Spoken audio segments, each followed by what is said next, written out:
মৰমৰ ছাত্ৰ-ছাত্ৰীসকল আজি আমি আলোচনা কৰিম অষ্টম শ্ৰেণীৰ সমাজ বিজ্ঞানৰ লেসন 9ৰ মানৱ সম্পদ উন্নয়নৰ নিৰ্দেশক আৰু মানৱ সম্পদ উন্নয়নৰ বৃত্তিমূলক শিক্ষাৰ ভূমিকা নামৰ পাঠটোৰ সকলো পাঠভিত্তিক প্ৰশ্ন উত্তৰ আৰু ভিতৰুৱা প্ৰশ্ন উত্তৰখিনি আলোচনা কৰিম যিবিলাক তোমাৰ পৰীক্ষাৰ বাবে খুবেই গুৰুত্বপূৰ্ণ।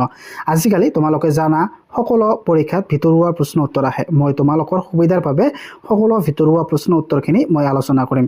যেনেদৰে ইয়াত এই ক্ৰিয়াকলাপ দিছে তো এনেকা ধৰণৰ প্ৰশ্ন উত্তৰ সমূহ মই আলোচনা কৰিম। ধৰণৰ প্ৰশ্ন উত্তৰখিনি আলোচনা কৰিম।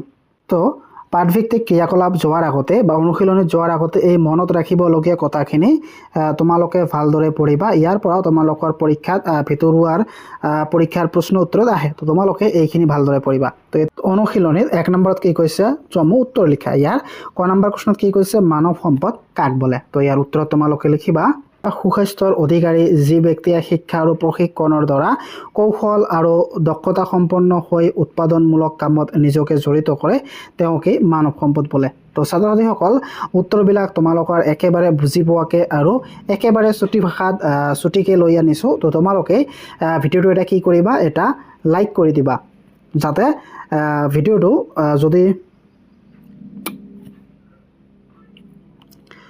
তো ইয়াৰ উত্তৰত তোমালোকে লিখিবা সুস্বাস্থ্যকৰ অধিকাৰী যি ব্যক্তিয়ে শিক্ষা আৰু প্ৰশিক্ষণৰ দ্বাৰা কৌশল আৰু দক্ষতা সম্পন্ন হৈ উৎপাদনমূলক কামত নিজকে জড়িত কৰে তেওঁকেই মানৱ সম্পদ বোলে। তো ছাত্ৰ-ছাত্ৰীসকল যদি তোমালোকক ভিডিঅ'টো ভাল লাগে এটা লাইক কৰি দিবা আৰু মই কি কৰিছোঁ তোমালোকৰ কাৰণে একেবাৰে চুটি আৰু সহজ ভাষাত উত্তৰখিনি মই লৈ আহিছোঁ যাতে তোমালোকৰ সুবিধা হয়। আৰু এটা কাম কৰিবা তোমালোকে কমেণ্ট বক্সত এটাকে কমেণ্ট কৰিবা যে তোমালোকে মোৰ ভিডিঅ'টো কোন ডিষ্ট্ৰিক্টৰ পৰা চাই আছা তোমালোকে কমেণ্ট বক্সত এটা কমেণ্ট কৰি দিবা। তাৰপিছত কুৱেশ্যন খত কি কৈছে দেশৰ উৎপাদন কাৰ্যত কোনে অংশগ্ৰহণ কৰিব পাৰে। তো উত্তৰত তোমালোকে লিখিবা দেশৰ উৎপাদন প্ৰক্ৰিয়াত একমাত্ৰ মানুহে অংশগ্ৰহণ কৰিব পাৰে যদিহে তেওঁ শাৰীৰিক আৰু মানসিকভাৱে শ্ৰম কৰিবলৈ সক্ষম হয়। তাৰপিছত কুৱেশ্যন গত কি কৈছে মানৱ সম্পদ উন্নয়নৰ নিদৰ্শক মানে কি। তো উত্তৰত লিখিবা কি যিবোৰ দেশ লক্ষ্য কৰিলে দেশ এখনৰ মানৱ সম্পদ উন্নয়নৰ আভাস পোৱা যায় সেইবোৰকে মানৱ সম্পদৰ উন্নয়নৰ নিৰ্দেশক বোলে। তো মানৱ সম্পদ উন্নয়নৰ নিৰ্দেশক মানে কি যিবোৰ দেশ লক্ষ্য কৰিলে দেশ এখনৰ মানৱ সম্পদ উন্নয়নৰ আভাস মানে কি উন্নয়নৰ এটা কি পোৱা যায় এটা আশা পোৱা যায় সেইবোৰকে মানৱ সম্পদৰ উন্নয়নৰ নিৰ্দেশক বোলে। তাৰপিছত কুৱেশ্যন ঘত কি কৈছে বৃত্তিমূলক শিক্ষা কাক বোলে। তো ইয়াৰ উত্তৰত তোমালোকে লিখিবা এইটো ভেৰি ইম্পৰ্টেণ্ট কুৱেশ্যন। তো ইয়াৰ উত্তৰত তোমালোকে লিখিবা কি আনুষ্ঠানিক শিক্ষাৰ উপৰিও যি শিক্ষাৰ দ্বাৰা উপাৰ্জনৰ পথ মুকলি হয় তাকে বৃত্তিমূলক শিক্ষা বোলে। তো বৃত্তিমূলক শিক্ষাটো কি তোমালোকে আশা কৰিছে তোমালোকে বুজি পাইছা। বৃত্তিমূলক শিক্ষাটো হৈছে আনুষ্ঠানিক শিক্ষাৰ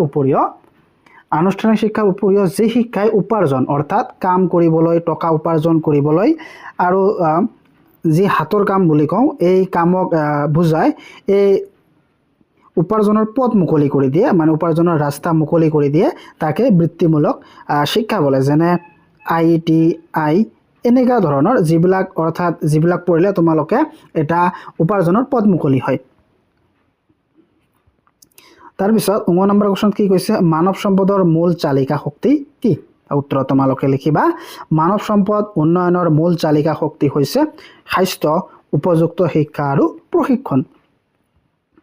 তাৰপিছত 2 নম্বৰত কি কৈছে বহলাই আলোচনা কৰা। ইয়াৰ ক নম্বৰ কুৱেশ্যনত কি কৈছে মানৱ সম্পদ উন্নয়নৰ বাবে ল'বলগীয়া ব্যৱস্থাৱলী। তো ইয়াৰ উত্তৰত তোমালোকে লিখিবা কি মানৱ সম্পদ উন্নয়নৰ বাবে চৰকাৰ তথা সমাজে ল'বলগীয়া প্ৰধান ব্যৱস্থাসমূহ হ'ল কি স্বাস্থ্য নীতি নাগৰিকসকলক সুস্বাস্থ্য অধিকাৰী কৰিবলৈ উন্নত স্বাস্থ্য নীতি আৰু প্ৰতিষেধক টীকাকৰণৰ দৰে আঁচনি ৰূপায়ণ কৰা। তাৰপিছত উপযুক্ত শিক্ষা কেৱল পাঠ্যপুথি শিক্ষাই নহয় বিজ্ঞানসন্মত আৰু আধুনিক শিক্ষাৰ ব্যৱস্থা কৰা। তাৰপিছত কাৰিকৰী প্ৰশিক্ষণ মানুহক দক্ষ কৰি তুলিবলৈ বিভিন্ন কাৰিকৰী আৰু বৃত্তিমূলক প্ৰশিক্ষণৰ সুবিধা প্ৰদান কৰা। তাৰপিছত জলপানী আৰু সাহাৰ্য আৰ্থিকভাৱে পিছপৰা মেধাৱী ছাত্ৰ ছাত্ৰীক জলপানীৰ জৰিয়তে সহায় কৰা। যিবিলাক ছাত্ৰ ছাত্ৰীসকলে আৰ্থিকভাৱে অৰ্থাৎ তেওঁলোকৰ দুখীয়া ঘৰৰ ছাত্ৰ ছাত্ৰীবিলাকক আৰ্থিকভাৱে সহায় কৰিব লাগিব, তেতিয়াহে মানৱ সম্পদ উন্নয়ন হ'ব। তাৰপিছত কুৱেশ্যন খত কি কৈছে, মানৱ সম্পদ উন্নয়নৰ নিদৰ্শকসমূহ কি কি? ইয়াত কি কৈছে, মানৱ সম্পদ উন্নয়নৰ নিদৰ্শকসমূহ কি কি? তো তোমালোকে লিখিবা কি, শিক্ষাৰ হাৰ। মানৱ সম্পদ উন্নয়নৰ নিদৰ্শকৰ প্ৰধান কিটো হৈছে শিক্ষাৰ হাৰ। উচ্চ শিক্ষিতৰ হাৰ উন্নত মানৱ সম্পদক সূচায়। যি সমাজত উচ্চ শিক্ষিতৰ হাৰ থাকে এই সমাজত মানৱ সম্পদ উন্নয়ন হয়। তাৰপিছত জীৱনৰ প্ৰত্যাশা, মানুহ এজন জন্মৰ পিছত কিমান বছৰলৈ সুস্থভাৱে জীয়াই থাকে।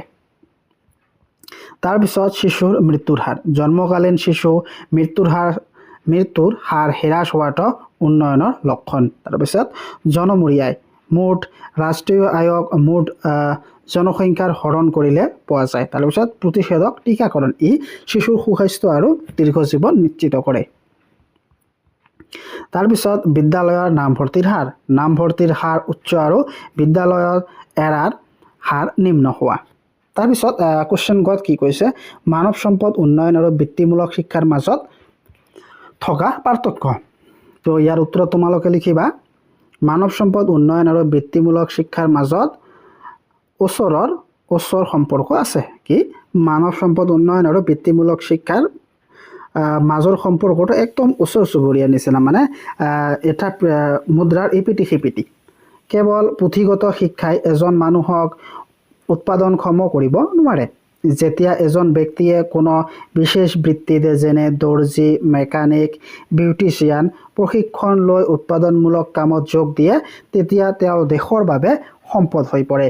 বৃত্তিমূলক শিক্ষাই মানুহৰ কৰ্মদক্ষতা বৃদ্ধি কৰি তেওঁলোকক উপাৰ্জনক্ষম কৰে, যিটো মানৱ সম্পদৰ উন্নয়নৰ অন্যতম চৰ্ত।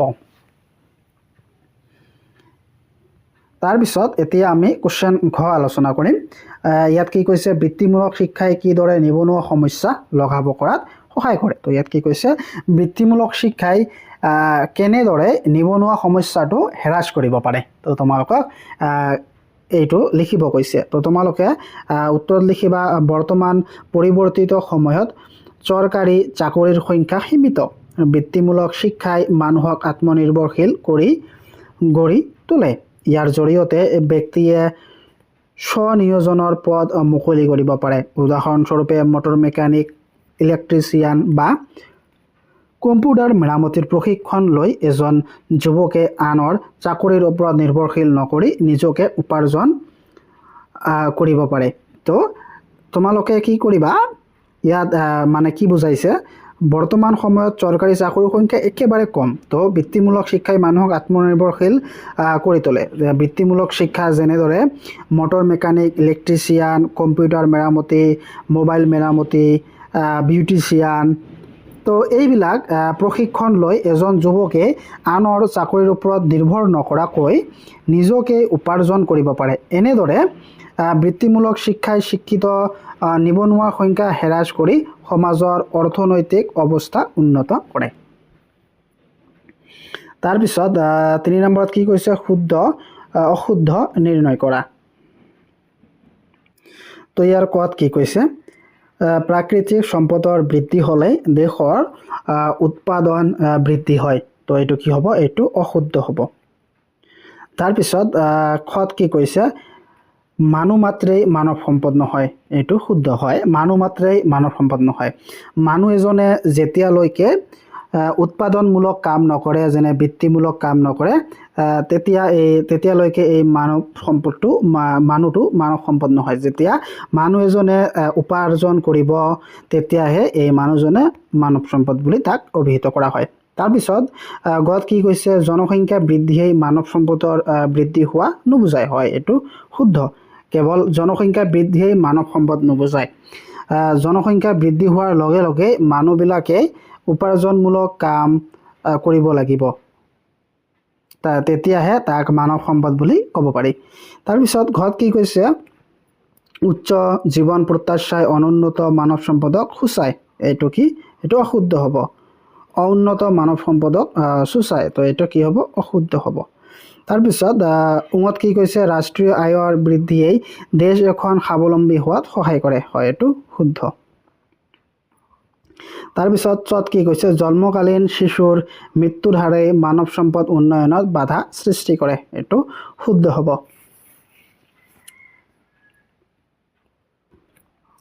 এতিয়া আমি আলোচনা কৰিম 4 নম্বৰৰ খালী ঠাই পূৰ কৰা। ইয়াৰ ক নম্বৰত কি কৈছে দেশ এখনৰ উৎপাদন প্ৰক্ৰিয়াৰ এক উন্নতম কাৰক হ'ল দেশ য'ত অংশগ্ৰহণ কৰিব পাৰে একমাত্ৰ দেশ। খত কি কৈছে দেশ আয়ৰ বৃদ্ধিয়ে দেশ এখন দেশ হোৱাত সহায় কৰে। গত কি কৈছে উচ্চ শিক্ষা গ্ৰহণ কৰাৰ পিছত দেশ সকলো শিক্ষিত ব্যক্তিয়ে দেশ যোগান ধৰাটো সম্ভৱ নহয়। ঘ দেশ শিক্ষাৰ মানৱ সম্পদ উন্নয়নৰ দেশ সপোন। উঙ বৃত্তিমূলক শিক্ষাই মানুহক অকল দেশ নকৰে, তাৰ লগে লগে দেশৰ নিবনুৱা সমস্যা লঘাব দেশৰ পথৰ মুকলিৰ সহায় কৰে। তো ইয়াৰ খালী ঠাইবিলাকত তোমালোকে লিখিবা। তো তোমালোকৰ সুবিধাৰ বাবে উত্তৰখিনি মই তোমালোকক দি আছোঁ।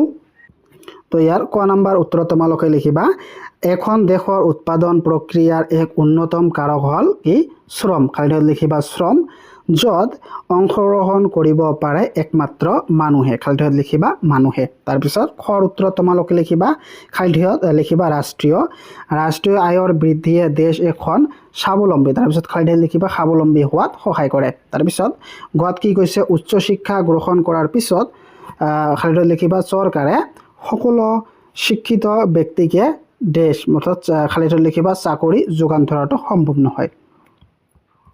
তাৰপিছত ঘৰ উত্তৰত তোমালোকে লিখিবা খালী ঠাইত গুণগত শিক্ষাই মানৱ সম্পদ উন্নয়নৰ। তাৰপিছত খালী ঠাইত লিখিবা প্ৰাথমিক সপোন। তাৰপিছত উঙত কি কৈছে বৃত্তিমূলক শিক্ষাই মানুহক অকল উপাৰ্জনক্ষম নকৰে, তাৰ লগে লগে দেশৰ নিবনুৱা সমস্যা লঘাব কৰি স্বনিয়োজন পদ মুকলি কৰি দিয়ে। তো খালী ঠাইত লিখিবা উপাৰ্জনক্ষম আৰু স্বনিয়োজন। তাৰপিছত 5 নম্বৰত কি কৈছে চমু টোকা লিখা। ক মানৱ সম্পদ।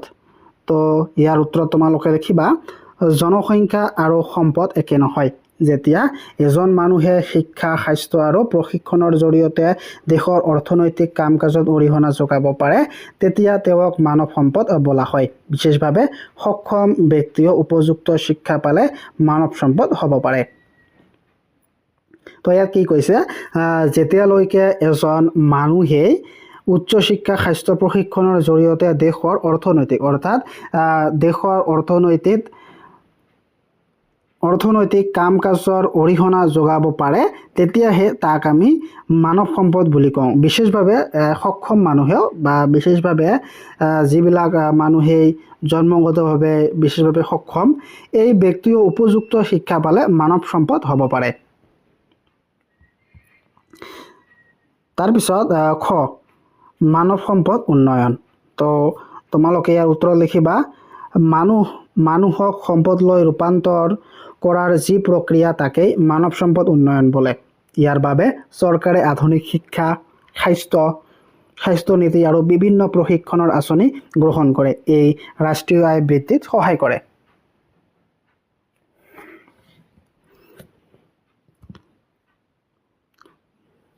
তো আজিকালি বহুতো ল'ৰা ছোৱালীয়ে যে ভিডিঅ' বনাই ইউটিউবত ভিডিঅ' বনাই ফেচবুকত ভিডিঅ' বনাই টকা উপাৰ্জন কৰে এওঁলোকেও কি এটা মানৱ সম্পদ। কাৰণ এওঁলোকেই টকা উপাৰ্জন কৰি দেশৰ অৰ্থনৈতিক কিছু পৰিমাণে হ'লেও সহায় কৰে। তো সেইবাবে এওঁলোকক কি বুলি কোৱা হয় মানৱ সম্পদ বুলি কোৱা হয়। তাৰপিছত গত কি কৈছে মানৱ সম্পদ উন্নয়নৰ নিদৰ্শক। তো ইয়াৰ উত্তৰত তোমালোকে লিখিবা দেশ এখনৰ মানৱ সম্পদ কিমান গুণগত তাক বুজিবলৈ কিছুমান নিদৰ্শক ব্যৱহাৰ কৰা হয়। এইবোৰৰ ভিতৰত শিক্ষাৰ হাৰ, জীৱনৰ প্ৰত্যাশা, শিশুৰ মৃত্যুৰ হাৰ হ্ৰাস আৰু জনমূৰি আয় বৃদ্ধি আদি উল্লেখযোগ্য। তাৰপিছত ঘত কি কৈছে বৃত্তিমূলক শিক্ষা।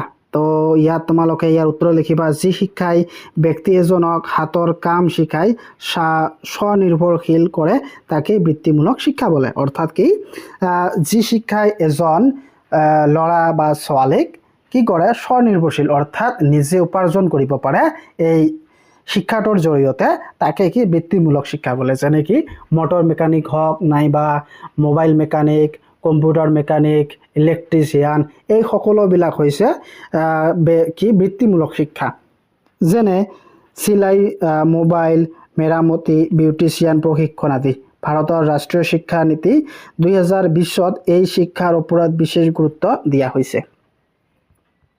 তাৰপিছত এতিয়া আমি তোমালোকক যে ভিডিঅ'টোৰ প্ৰথমতে কৈ দিছোঁ, পাঠৰ ভিতৰুৱা প্ৰশ্ন উত্তৰখিনি আলোচনা কৰিম, যিবিলাক তোমাৰ পৰীক্ষাৰ বাবে একেবাৰে গুৰুত্বপূৰ্ণ। তো তোমালোকে এই প্ৰশ্ন উত্তৰখিনি ভালদৰে পঢ়িবা।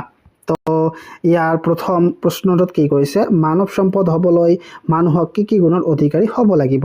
তো তোমালোকে ইয়াৰ উত্তৰত লিখিবা, মানুহ এজন সম্পদ হিচাপে বিবেচনা হ'বলৈ শিক্ষা প্ৰশিক্ষণ প্ৰাপ্ত হোৱাৰ লগতে সুস্বাস্থ্যৰ অধিকাৰী হ'ব লাগিব।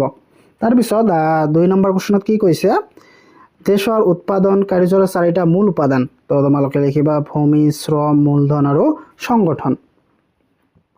তাৰপিছত প্ৰশ্নত কি কৈছে, মানৱ সম্পদ উন্নয়নৰ মূল চালিকা শক্তি। তো তোমালোকে লিখিবা স্বাস্থ্য, উপযুক্ত শিক্ষা আৰু প্ৰশিক্ষণ। তাৰপিছত প্ৰশ্ন কি কৈছে, 2011 চনৰ লোকপিয়ল মতে ভাৰতৰ জনসংখ্যাৰ ঘনত্ব কিমান। তো তোমালোকে উত্তৰ লিখিবা 382। তাৰপিছত প্ৰশ্নত কি কৈছে, বিশেষভাৱে সক্ষম ব্যক্তিক যেতিয়া মানৱ সম্পদ হিচাপে গণ্য কৰিব পাৰি। তো ইয়াত কি কৈছে, বিশেষভাৱে সক্ষম ব্যক্তিক কেতিয়া মানৱ সম্পদ হিচাপে বিবেচনা কৰিব পাৰি। তো তোমালোকে লিখিবা উত্তৰত কি, উপযুক্ত শিক্ষা আৰু প্ৰশিক্ষণৰ জৰিয়তে যদি তেওঁ কোনো উৎপাদন কাৰ্যত নিয়োজিত হয় তেতিয়া তেওঁক মানৱ সম্পদ বুলি ক'ব পাৰি। তাৰপিছত প্ৰশ্নত কি কৈছে, জাপান আৰু আমেৰিকাৰ দৰে দেশৰ মানৱ সম্পদ কিয় উন্নত। তো ইয়াৰ উত্তৰত তোমালোকে লিখিবা কাৰণ এই দেশবিলাকত শিক্ষিতৰ হাৰ অধিক। তাৰপিছত প্ৰশ্নত কি কৈছে, জনমূৰি আয় কাক বোলে। তো ইয়াৰ উত্তৰত তোমালোকে লিখিবা কি, দেশ এখনৰ মুঠ ৰাষ্ট্ৰীয় আয়ক দেশখনৰ মুঠ জনসংখ্যাৰ হৰণ কৰিলে যি আয় উপলব্ধ হয় তাকেই জনমূৰি আয় বোলে। তো জনমূৰি আয় কি তোমালোকে বুজি পাইছা। জনমূৰি আয় হৈছে দেশ এখনৰ মুঠ আয়। ধৰা তোমাৰ দেশখনৰ মুঠ আয় তোমালোকে ধৰি লোৱা মুঠ আয় 100 টকা আৰু জনসংখ্যাৰ হাৰ ধৰা তোমালোকৰ দেশৰ জনসংখ্যাৰ হাৰ 50 জন। তো তোমালোকে এই 100টোক 50ৰে হৰণ কৰিলে যিটো পাবা, অৰ্থাৎ তোমালোকে কি পাবা, 2 পাবা। এই 2 টকাটো হ'ল জনমূৰি আয়। তো তোমালোকে নিশ্চয় গম পাইছা।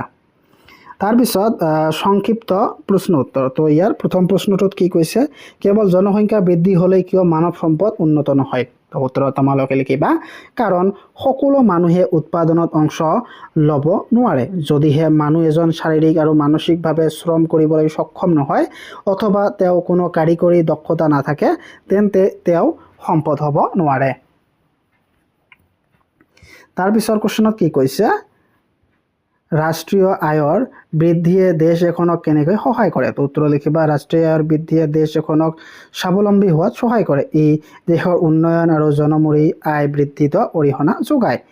তাৰপিছত প্ৰশ্নত কি কৈছে,